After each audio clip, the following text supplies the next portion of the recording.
जय हिंद दोस्तों, हम आपके सामने फिर हाजिर हैं। हम पिछली बार आपको बता चुके हैं नक्शा के बारे में, बटांकन के मतलब बंटवारा के बारे में और नामांतरण के बारे में, और साथ ही हम बता चुके हैं आपको जो हमारा नामांतरण, बंटवारा और अन्य प्रतिवेदनों के बारे में।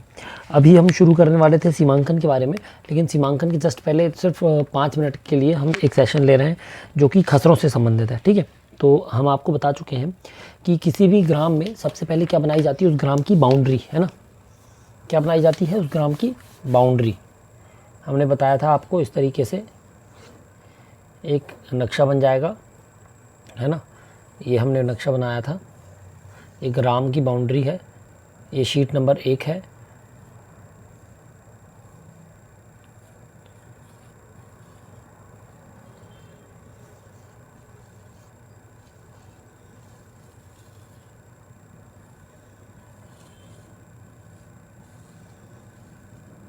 ठीक है, ये देखिए, आप इस तरीके से देख सकते हैं। इस तरीके का नक्शा हमने बनाकर दिखाया था आपको, और साथ ही हमने क्या बताया था आपको कि इस तरीके से हमारे पास अवेलेबल हो जाता है खसरा, है ना। अब जब हम गांव का क्या बना लेते हैं नक्शा, तो नक्शे के बाद सबसे पहले जो अभिलेख बनता है वो बनता है खसरा। 1 2 3 4 5। ठीक है, तो अब देखो, ऐसे समझो कि आपने कोई चीज़ जैसे कि परचेज़ की, तो जब कोई चीज़ परचेज़ की आपने, तो पोजीशन आपको मिल गया, लेकिन वो आपके नाम पे किसके थ्रू आती है? बिल के थ्रू। भाई, कोई चीज़ आपकी है या नहीं है, ये कैसे पता चलता है? एक बिल के थ्रू। तो आप यदि कोई चीज़ आपकी है, तो आपके पास उसका क्या होना चाहिए? एविडेंस, यानी कि कोई कागज़। तो ये जो कागज़ है जो मैंने हाथ में लिए हैं, ये है खसरा, है ना। खसरा है और B1 है। तो हम आपको बता चुके हैं खसरा और B1 क्या होती है। जैसे खसरा है, मान लो राम के नाम पे, है ना, राम के नाम पे 2 नंबर, 3 नंबर, 4 नंबर,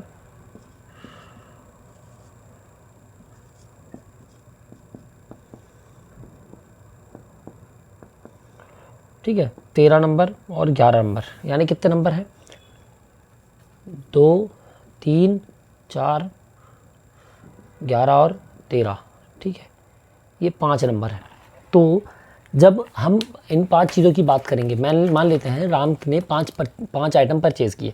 ठीक है, उसने पेन खरीदा, उसने लैपटॉप खरीदा, उसने घड़ी खरीदी, उसने फ्रिज खरीदा और उसने एक टीवी खरीदी। ये 5 आइटम उसने खरीद लिए। तो 1 2 3 4 5 आइटम उसने खरीद लिए। अब क्या होगा, इन 5 आइटम्स के एक एक उसने बिल बनाए, है ना। 5 आइटम अलग अलग दुकानों से खरीदेंगे। ज़रूरी नहीं है कि जहाँ पेन मिले वहाँ टीवी मिले, या जहाँ फ्रिज मिले वहाँ टीवी मिले। अलग अलग दुकानों में अलग अलग चीज़ें मिलती हैं। ठीक है, तो उसने अलग अलग आइटम से, अलग अलग जगह से 5 आइटम्स खरीद लिए। अब जब उसने 5 आइटम खरीद लिए, तो 5 का एक एक बिल तो बन गया। अब साथ में उसने अपने लिए, अपने लेजर में, जैसे जो उसका स्टेटमेंट होता है, जो बैंक का स्टेटमेंट है, जब वो निकालेगा तो 5 ट्रांजैक्शंस दिखाएंगे। तो बैंक के ट्रांजैक्शंस में वो 5 एक साथ दिख रहे हैं। ठीक है, तो ऐसे समझें आप कि ये है खसरा, जब एक एक इंडिविजुअल बना रहा है, और वो है B1 यानी कि खतौनी। ठीक है, सभी खसरों का एक जाई होती है खतौनी। अब क्या ज़रूरत है इसकी? तो मैंने आपको जो बताया सबसे पहले कि ये रिटर्न रिकॉर्ड है ना। राम कह रहा है मेरे नाम पर 1 नंबर का खसरा है, तो हम कहेंगे कि आपके नाम पर 1 नंबर का खसरा है, तो आप हमको इस बात का एविडेंस दीजिए। क्या दीजिए? एविडेंस दीजिए।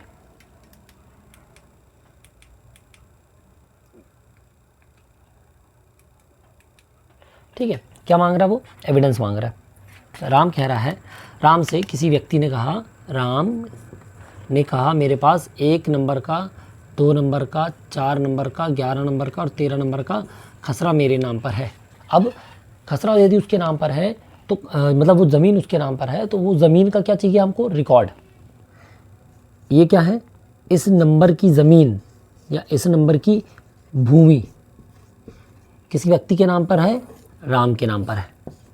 तो राम इसका कोई लिखित प्रमाण देगा, तो ये ज़मीन इसकी है, इस बात का लिखित प्रमाण होते हैं खसरा। ठीक है, खसरा या वो रिकॉर्ड जिसके थ्रू ये पता चलता है कि इस व्यक्ति के नाम पे कितनी ज़मीन किस नंबर की उसके नाम पर है ना। अब जैसे कोई अपार्टमेंट है, कोई कॉम्प्लेक्स है, आप बोल रहे हैं कि आपका मकान है, तो आप मकान है बस नहीं बताएंगे, आप बताएंगे कौन से नंबर का, कौन से फ्लोर पर आपका मकान है, वो लोकेशन, है ना। और उस लोकेशन का यदि आपसे प्रूफ मांगा जाए तो आप या तो दिखाएंगे रजिस्ट्री दिखाएंगे या टीएनसीपी में अप्रूव्ड जो वेरिफिकेशन लिस्ट होगी वो दिखाएंगे, जिससे ये पता चल जाएगा कि वो लिस्ट, वो ज़मीन, वो मकान, वो प्रॉपर्टी, वो कंस्ट्रक्शन आपके नाम पर है। ठीक है, तो वही होते हैं खसरे। अब बहुत पहले जो जैसे कि हम बात करेंगे भाई, ये जो बहुत इम्पॉर्टेंट चीज़ें आप समझें, भूमि या भू अभी से नहीं है, तोड़रमल के ज़माने से है, यानी बहुत प्राचीन काल से, मुग़ल काल से या उसके पहले से भी होगा, एग्जिस्ट करता होगा। वो तो हो सकता है लास्ट टाइम पे इसको प्रॉपर डॉक्यूमेंटेशन कर दिया गया हो, लेकिन उसके पहले से ही भूमि संबंधित कार्य चल रहा है। जैसे कि किसी भी देश की या किसी भी सभ्यता का ठहराव आता है कृषि के बाद। ठीक है, किसी भी देश के विकास का जो, किसी भी देश के समाज की सभ्यता का विकास जो होता है वो होता है कृषि के कारण, और कृषि जो होती है वो कहाँ पर होती है? भूमि में। तो जो कोई भी व्यक्ति है, कोई भी समाज है, कोई भी सभ्यता है, कोई भी देश है या कोई भी एग्जिस्टिंग लिविंग बॉडी है, वो हमेशा कहाँ पर होगी? किसके आसपास होगी? भूमि के आसपास होगी। ठीक है, इसी भूमि से निकल कर आता है भू राजस्व,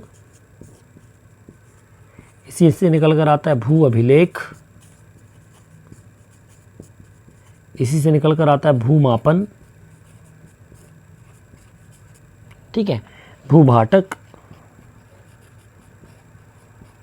और एटसेट्रा, बहुत सारे भू से संबंधित जुड़े हुए। ठीक है, इसी का आ जाएगा भूस्वामी, जिसकी हम बात कर रहे हैं, जो हमारा पूरा रिकॉर्ड है वो इसी व्यक्ति के आसपास घूमेगा, है ना। उस भूमि का जो स्वामी होगा वो होता है भूमि स्वामी। अब कौन होगा इसका भूस्वामी? तो वो पता चलता है ROR से, यानी कि क्या बताया था हमने आपको उस दिन? रिकॉर्ड ऑफ राइट्स या अधिकार अभिलेख। तो इस तरीके से अब आप समझ गए हैं कि जब हम बात करेंगे, अभी जब भी हम सीमांकन जब जाएंगे, तो जब तक आपको ये नहीं पता होगा ज़मीन क्या होती है, खसरा क्या होता है, भूमापन क्या है, भूमापन की ज़रूरत क्यों पड़ी, तब तक आपको ये समझ में नहीं आएगा सीमांकन क्या है और जो जितने भी प्रकार के सीमांकन हैं उनका क्या उद्देश्य है। ठीक है, तो अब हम समझ चुके हैं भूमि, कृषि, भूमि स्वामी, भू राजस्व, भू अभिलेख, भूमापन और भूभाटक एटसेट्रा। तो यहाँ पर हम बात कर रहे हैं अब खसरे की। तो जो सबसे पहली चीज़ शुरू होती है इससे, भूमि से, यदि कोई भूमि है, उसका नक्शा बना सेटलमेंट के बाद, सर्वे के बाद, तो वहाँ पर सबसे पहले तैयार होगा भू अभिलेख, लैंड रिकॉर्ड्स। ठीक है, भू मतलब लैंड और अभिलेख मतलब रिकॉर्ड्स, तो भू अभिलेख लैंड रिकॉर्ड्स, भू राजस्व लैंड रेवेन्यू। ठीक है, भू मापन लैंड डिमार्केशन, है ना, इस तरीके से। तो अब सबसे पहले ज़रूरत पड़ती है खसरे की। तो पहले खसरा जो बनता था वो कैसे बनता था? हस्तलिखित। कितने कॉलम का होता था? 12 कॉलम का, है ना।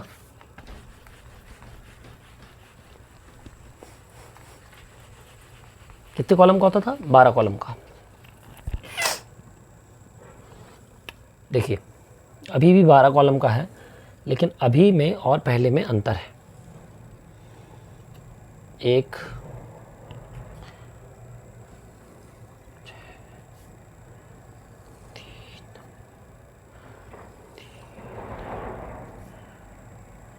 एक,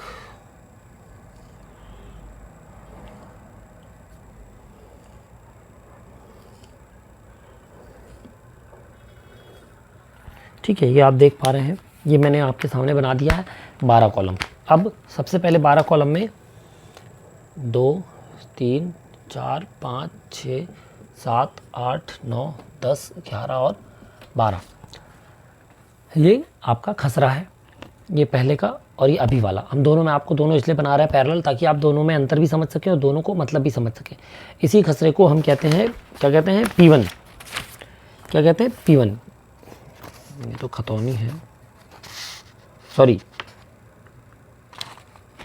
इसको कहते हैं P1, प्रारूप 1 कहते हैं, नियम 6 MPLRC का, है ना ये। तो अब जब हम बात करेंगे पहले के पुराने के खसरों की, तो पुराने खसरों में या अभी के भी खसरों में आप देखेंगे गौर से तो सबसे ऊपर ना एक लाइन लिखी रहती है ग्राम का नाम, है ना। ये हम बेसिक मिटा देते हैं, यहाँ पर ये आ गया। क्या रहता है सबसे ऊपर? ग्राम का नाम, फिर राजस्व निरीक्षक मंडल, फिर तहसील, फिर जिला, फिर आ जाता है वर्ष। ठीक है, इस तरीके से ये पुराना देखें हम, चाहे हम देखें इसमें नया फॉर्मेट, ये चीज़ें कॉमन है।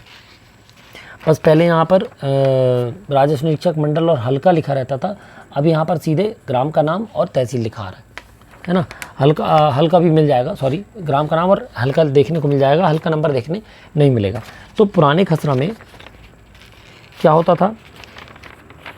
यहाँ पर होता था क्रमांक, फिर यहाँ पर होता था क्षेत्रफल या एरिया, इसके बाद यहाँ पर आ जाता था कब्जेदार का नाम या उसके पिता या पति का नाम, भूमि स्वामी का नाम, या इसको उस समय कहते थे कब्जेदार, जिस व्यक्ति का कब्जा होगा, और फादर, हस्बैंड, ठीक है, या जो भी कोई गार्जियन होंगे वो, प्लस एड्रेस और भू राजस्व।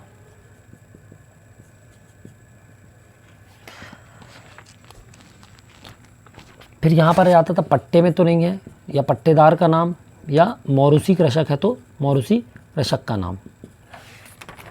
अब उसके बाद आता था कॉलम नंबर 5 से लेकर कॉलम नंबर 10 तक, ये यहाँ पर रहती थी खाते की भूमि। खाते की भूमि, इसमें क्या क्या होता था? सबसे पहले होता था यहाँ पर फसल का नाम, कौन सी फसल इसने बोई है, फिर क्षेत्रफल, क्षेत्रफल के बाद दुफसली। ये सब हम आपको जब फसल पढ़ाएंगे, एक जब हमारा फसल वाला वीडियो होगा, इसमें हम आपको बताएंगे ये सब क्या चीज़ें होती हैं और ये आपके कैसे काम आएंगी, है ना। फसल, दुफसल, चालू वर्ष की पड़त, चालू वर्ष की पड़त बता देते हैं। चालू वर्ष की पड़त भी ऐसी हल्का बता देते हैं आपको। चालू वर्ष की पड़त का मतलब होता है इस वर्ष जो खसरे पे कृषि नहीं हुई है। 2 से 5, अब आप समझ जाएंगे, 2 से 5 वर्ष की पड़त यानी कि पिछले 2 से 5 वर्षों में जहाँ पर पड़त नहीं हुई है। फिर आएगा अन्य पड़त।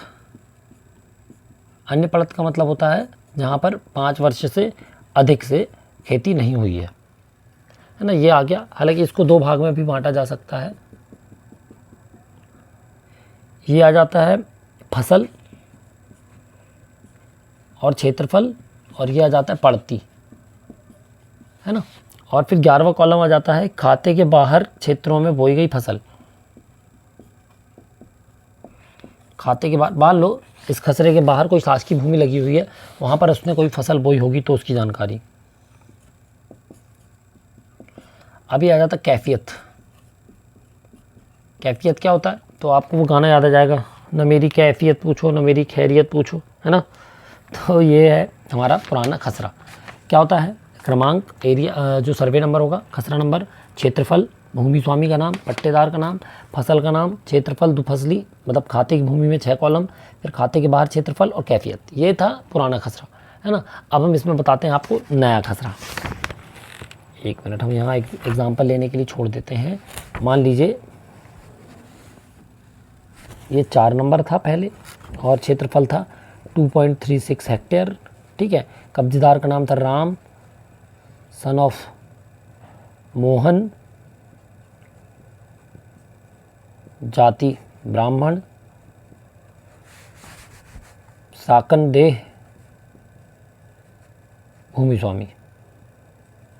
अभी हम सब बता दे रहे हैं इसमें, साकन देह क्या होता है ना, जाति क्यों लिखी है, वगैरह वगैरह। कोई वो नहीं था, ठीक है। फसल का नाम था गेहूं बोई थी इसने, और धान बोई थी, ठीक है। तो गेहूं कितनी बोई थी इसने? गेहूं बोई थी इसने 2 हेक्टेयर पे, और धान इसने बोई थी 1.86 पे। दुफसली था इसका 1.50 हेक्टेयर। चालू वर्ष की पड़त जो थी इसकी 0.36 हेक्टेयर थी, और 2 से 5 वर्ष की कोई पड़त नहीं थी, अन्य पड़त भी कोई नहीं थी, ठीक है। कैफियत में लिखा है एक पेड़ आम एक पेड़ बरगद, कुआं और सिंचित। ठीक, अब आप समझ गए खसरा क्या होता है। ये खसरा था।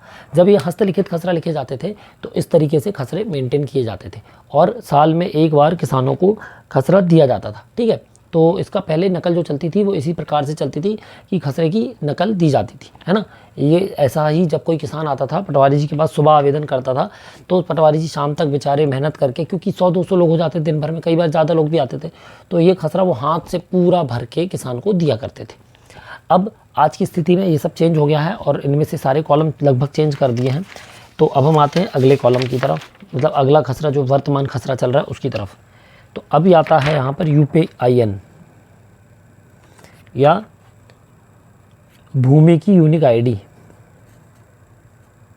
भूमि की यूनिक आईडी। फिर आता है भूमि के भाग का प्रकार।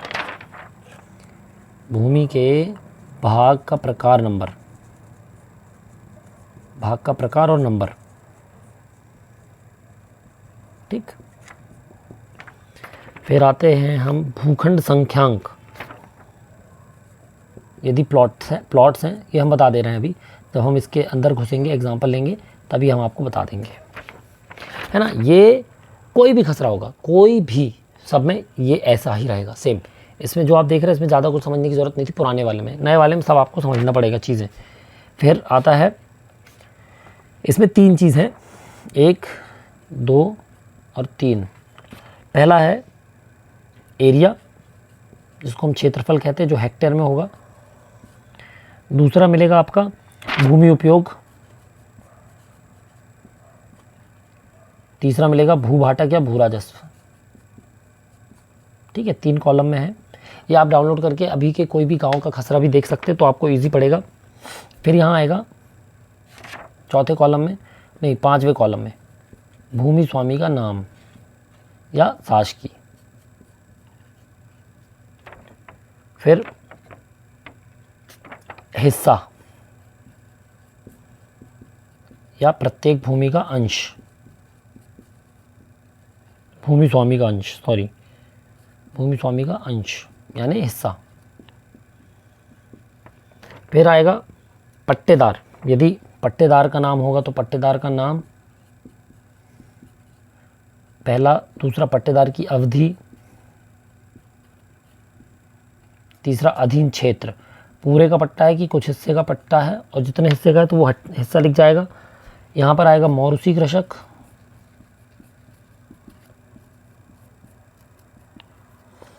फिर यहाँ आ जाएगा विलंगम भार। विलंगम भार क्या होता है ये आप देख सकते हैं, इसका डिस्क्रिप्शन पे हमने वीडियो डाला हुआ है ना। इस पे 3 प्रकार के विलंगम भार होते हैं। एक होता है बंधक, जो बैंक में गिरवी रखा जाता है। दूसरा होता है दृष्टिबंधक, ठीक है। तीसरा होता है भू अर्जन प्रक्रियाधीन, जहाँ पर भूमि अर्जन की जाए।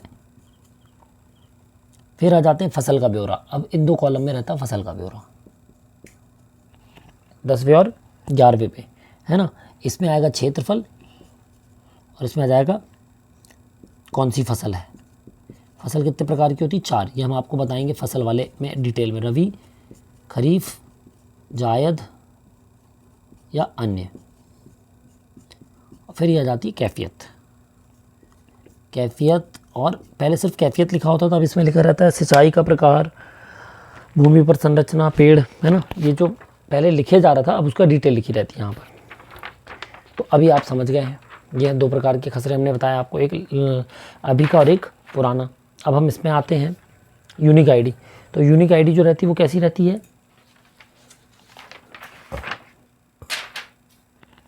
यूनिक आईडी रहती है 832FJKBMAA ABCD, है ना, कुछ भी रह सकती है ये हो गया।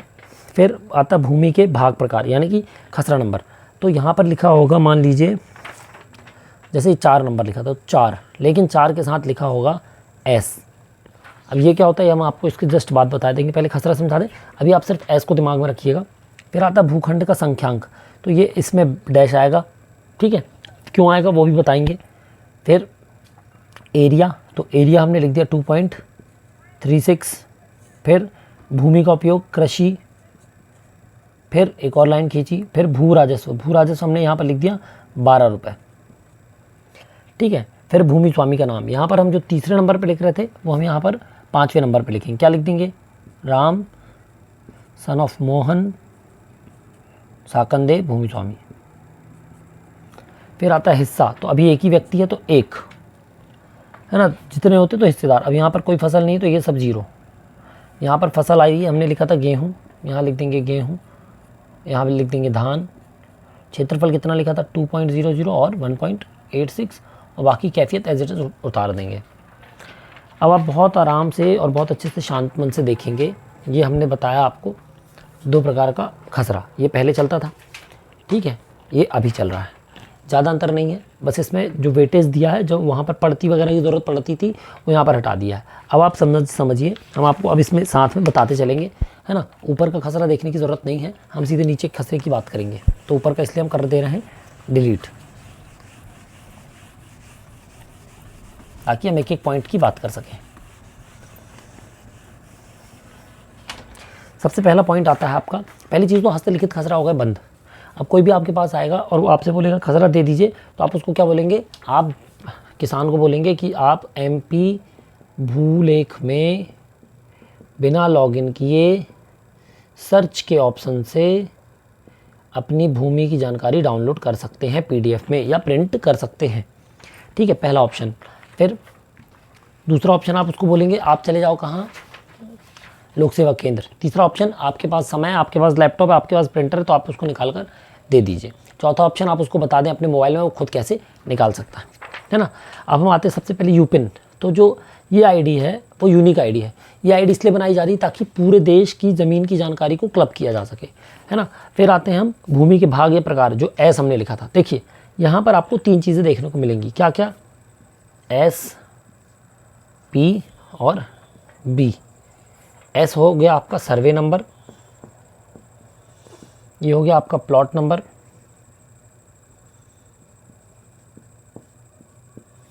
और ये हो गया आपका ब्लॉक नंबर। अब क्या अंतर है इनमें, ये हम बता रहे हैं।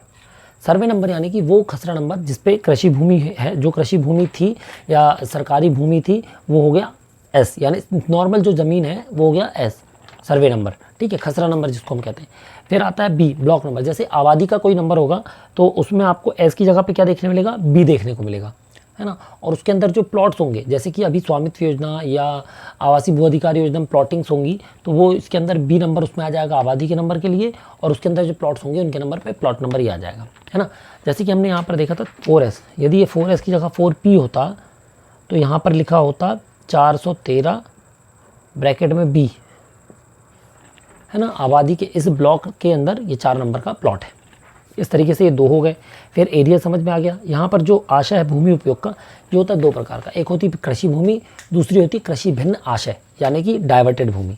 जो भूमि कृषि के अतिरिक्त किसी और उपयोग में लाई जाए उसको व्यवर्तित या परिवर्तित भूमि कहते हैं, ठीक है। फिर हम आते हैं, एरिया हो गया, भूमि समझ गए आप, साकंदे। अब देखो साकंदे क्या होता है। देखो जब किसी व्यक्ति का नाम लिखा जाता है तो 2 चीज़ें लिखी जाती हैं। यहाँ पर हमने लिखा था राम सन ऑफ मोहन, ठीक है, तो सबसे पहले ये इंपॉर्टेंट है, वल्दियत। फिर लिखी जाती है जाति। जाति इसलिए लिखी जाती है क्योंकि ये फॉर्मेट है और ये ज़रूरी है, ताकि कल को जो ST वाले केसेस है, ST से ST नामांतरण है, उसमें दिक्कत ना हो, है ना। या जो कुछ खसरे हैं उनमें जब कृषि संगणना आप करेंगे या किसानों की जिसमें हम जोत का या जानकारी देते हैं, तो हमको इसकी ज़रूरत पड़ती है कैटेगरी की, है ना। किसकी ज़रूरत पड़ती है? किसी की कास्ट और कैटेगरी की, इसलिए ये मेंशन किया जाता है ताकि कैलकुलेशन करना, इकजाई बनाना आसान हो। जाति ब्राह्मण, निवास या साकंदेह, 2 चीज़ें लिखी जाती हैं। निवास लिखा जाएगा तो उसका स्थान लिखा जाएगा कहाँ का निवासी है, और साकंदेह, साकिन का मतलब होता है निवासी, देह मतलब उसी ग्राम का, है ना। तो साकंदेह मतलब उसी ग्राम का निवासी भूमि स्वामी। भूमि स्वामी लिखने के साथ इस बात पे फुल स्टॉप लग गया कि वो किस प्रकार का भूमि स्वामी, किस प्रकार ये ज़मीन उसके पास है, तो उस ज़मीन का क्या है? भूमि स्वामी है, उस ज़मीन का मालिक है। इसकी जगह पे लिखा होता शासकीय पट्टेदार, है ना, या इसकी जगह पे लिखा रहता मौरूसी कृषक, या इसकी जगह पे लिखा रहता भू अर्जन, है ना, तो वहाँ पर वो जानकारी आ जाती है। यहाँ तक आपको समझ में आ गया। फिर आता है हिस्सा। देखिए हिस्सा क्या होता है, जैसे राम के साथ लिखा रहता है श्याम सन ऑफ मोहन, तो ये हिस्सा हो जाता है 1/2, 1/2। 2 भाई हैं तो 2 भाई का हिस्सा 1/2, 5 भाई होते 1/5। फिर आते हैं विलंगम बंधक। बंधक मतलब कि जब कोई व्यक्ति केसीसी बनाता है, आप लोगों ने सुना होगा किसान क्रेडिट कार्ड, तो जब कोई व्यक्ति उधार लेता है बैंक से तो बैंक उसकी ज़मीन को बंधक कर देती है ना, उसकी प्रविष्टि बैंक द्वारा की जाती है और उसकी भूमि पर बंधक लिखा आने लगता है कि SBI मेन स्टेशन के पास बंधक दर्ज, यानी ये ज़मीन SBI के पास गिरवी रखी है ना। दृष्टिबंधक यानी कि जब कोई खाद बीज वगैरह लेता है ना, या जो सोसाइटी होती हैं वहाँ पर कोई ज़मीन पे कोई चीज़ ली जाए तो वहाँ पर आ जाता है आपका दृष्टिबंधक। फिर फसल की बात, तो फसल हम बाद में करेंगे। कैफियत आप समझ गए, जो आखिरी कॉलम में लिखा जाता है। तो इस तरीके से आपको खसरा समझ में आ गया होगा, आ गया ना। चलो अब ऐसे B1 होता है, तो जब हम कोई भी, अभी जब हम आगे पढ़ाएंगे आपको बाद में कोई टॉपिक्स पे, तो अब आप समझ जाओगे कि अब जब हमको किसी भी व्यक्ति का प्रतिवेदन लिखना है तो हमको उसका वर्तमान खसरा कैसे देखना और खसरे में क्या क्या चीज़ें, यही सब चीज़ें देखनी कि उसके नाम पे ज़मीन है या नहीं, वो उस गाँव का निवासी है या नहीं, वो कैटेगरी उसकी जाति जो वर्ग है वो सही है या नहीं, है ना, कोई गलत तो नहीं है। तो ये हमने खसरा देखा। अब B1 में क्या होता है, B1 में होती है खातेवार जानकारी। खाता नंबर लिखा होता है यहाँ पर 1 नंबर, जैसे हमने अभी पढ़ा था। पहला मान लो ये व्यक्ति है। अच्छा खाता क्या होता है पहले ऐसे समझ लेते हैं, ठीक है। तो ये हो गया खसरा। खसरा हमने पढ़ा। खसरा होता है सीरियल नंबर से 1 2 3 4 से लेके 612 तक, ठीक है। अब आती है खतौनी। क्या आती है, खतौनी। तो खतौनी कैसी होती है, खतौनी होती है अल्फ़ाबेटिकली, आ ई डैश डैश डैश से का से शुरू हो जाएगा, का खा गा से लेके ज्ञानी तक, है ना, छात्राज्ञा। तो ये होता है, इस तरीके से होती है। इसमें क्या होता है, जैसे राम 2 नंबर पे राम है, यहाँ पर राम है, यहाँ पर राम है और यहाँ पर राम है, मतलब एक ही व्यक्ति वाला राम। राम तो कई हो सकते हैं। फिर राम सन ऑफ मोहन है ना, मोहन मोहन मोहन और मोहन। तो 1 2 3 और 4। जब यहाँ पर हम रा से जाएंगे तो ये रा जो आएगा ये राम नाम से एक खाता होगा जिसमें इन 4 भूमियों की जानकारी और इन 4 भूमियों का क्या होगा, एकजाई भू राजस्व की जानकारी होगी। तो वो होता है भू राजस्व। तो अब आप समझ गए होंगे कि खसरा क्या होता है, खतौनी क्या होती है। और अब खसरा आपको तैयार नहीं करना है, आपको केवल न्यायालय के आदेश अनुसार दुरुस्ती करनी है, खसरा उसका ऑटोमेटिक तैयार हो जाएगा, ठीक है। तो अब कोई दिक्कत नहीं होगी आपको। खसरा आप समझ गए, खतौनी आप समझ गए, नक्शा हम समझ चुके हैं। मिसल हम आपको एक वीडियो में डिटेल में बता देंगे मिसल क्या होती है। तो अब जब हम शुरू करेंगे सीमांकन, है ना, सीमांकन का वीडियो आपको कल मिल जाएगा। कल हो सकता है दोपहर तक आपको सीमांकन का वीडियो हम दे दें। तो जब हम सीमांकन के वीडियो पे जाएंगे तो अब आपको ये डाउट्स नहीं होंगे, और जब ये डाउट्स नहीं होंगे तो आपको सीमांकन करना या सीमांकन के बारे में समझना ईजी पड़ जाएगा।